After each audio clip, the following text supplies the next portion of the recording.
ఈ అవకాశాన్ని ఇచ్చిన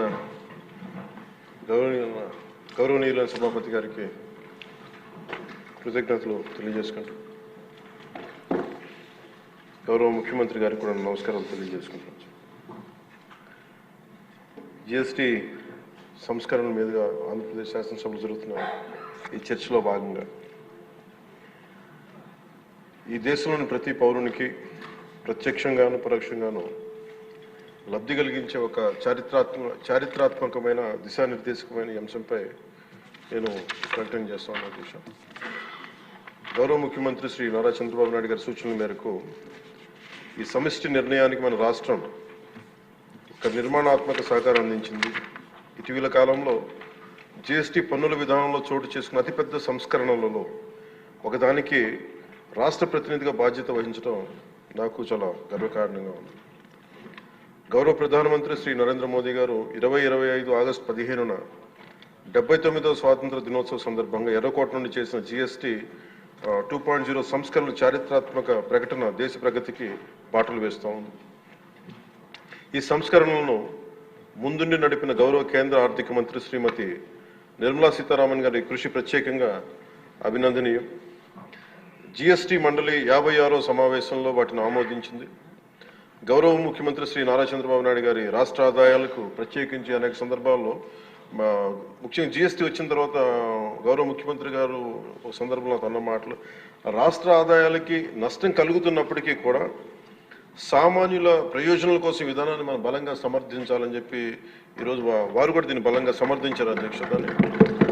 ఎందుకంటే మనకి ఆర్థిక ఆటుపోట్లని చూస్తూ కూడా వచ్చే ఆదాయం తగ్గిపోతున్న జిఎస్టీ సంస్కరణల వల్ల, కానీ దాన్ని ఇంకొకలాగా దాన్ని ఎలా పూడ్చుకోవాలని తెలిసి ఆయన ముందుండి దీన్ని మద్దతు తెలిపినందుకు వారికి నా కృతజ్ఞతలు తెలియజేస్తాను.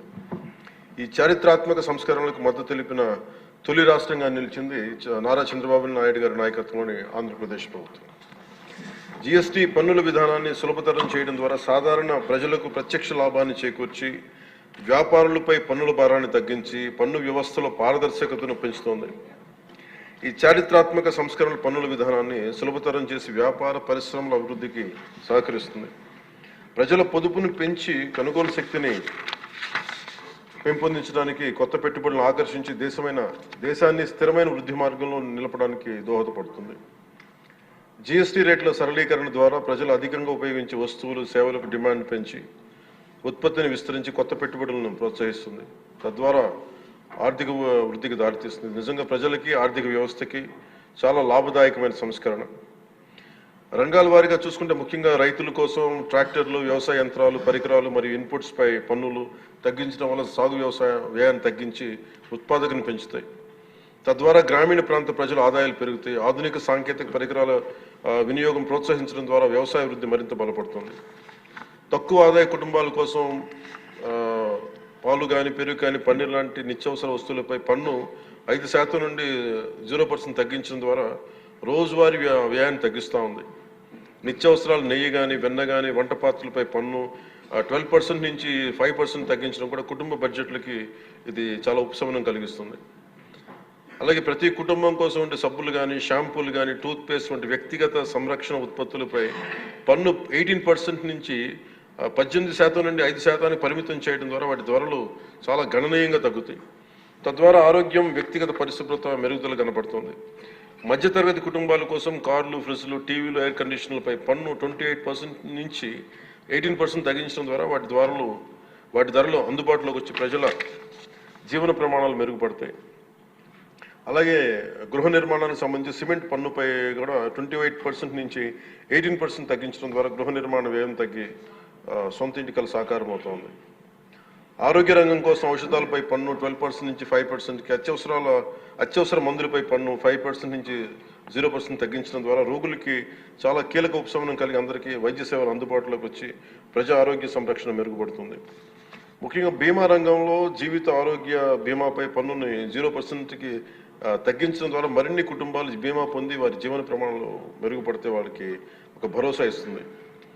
ముఖ్యంగా ఎంఎస్సీల కోసం వ్యాపార ఉత్పత్తులు, మధ్యవర్తిత్వ సేవలపై పన్ను సరళీకరణ ద్వారా ఖర్చులను తగ్గించి పోటీ వాతావరణాన్ని పెంచుతూ ఉంది. త్వరితగతిన వెంటనే రీఫండ్ ద్వారా వ్యాపారులకు సమయానికి డబ్బు అందుబాటులో ఉండి వ్యాపారం ఎగుమతులు, ఉపాధి అవకాశాలు పెరుగుతాయి. విద్యారంగం కోసం విద్యారంగానికి సంబంధించిన వస్తువులపై తక్కువ పన్నులు విద్యను మరింత అందుబాటులోకి తెస్తాయి. జీఎస్టీ 2.0తో భరోసా. ఈ సంస్కరణల ద్వారా ప్రజల చేతిలో ఉండే సంపద మరింత పెరిగి వస్తువుల వినియోగం పెరగడంతో పాటు నూతన పెట్టుబడులకు ప్రోత్సాహం లభిస్తుంది. తద్వారా ఆదాయ సేకరణ పెరుగుతోంది. వాణిజ్య పరిశ్రమలకి సంబంధించి జీఎస్టీ సంస్కరణ విజయవంతమైన అమలు సహకరించిన అన్ని వాణిజ్య సంస్థలు, వ్యాపార సంఘాలు, పరిశ్రమ సంఘాలకు ఆంధ్రప్రదేశ్ శాసనసభ హృదయపూర్వక కృతజ్ఞతలు తెలుపుతోంది. ప్రజలకు లబ్ధి చేరేలా చేసిన ఈ భాగస్వామ్యం సమగ్ర వృద్ధిలో సాధనలు కీలకం. ఈ అవగాహన కార్యక్రమం ముఖ్యంగా జీఎస్టీ సంస్కరణ లాభాలు ప్రతి కుటుంబానికి చేరుకోవడానికి ఇది ఒక కార్యక్రమం చేపట్టాలని అందరం కోరుకుంటా ఉన్నారు అధ్యక్ష.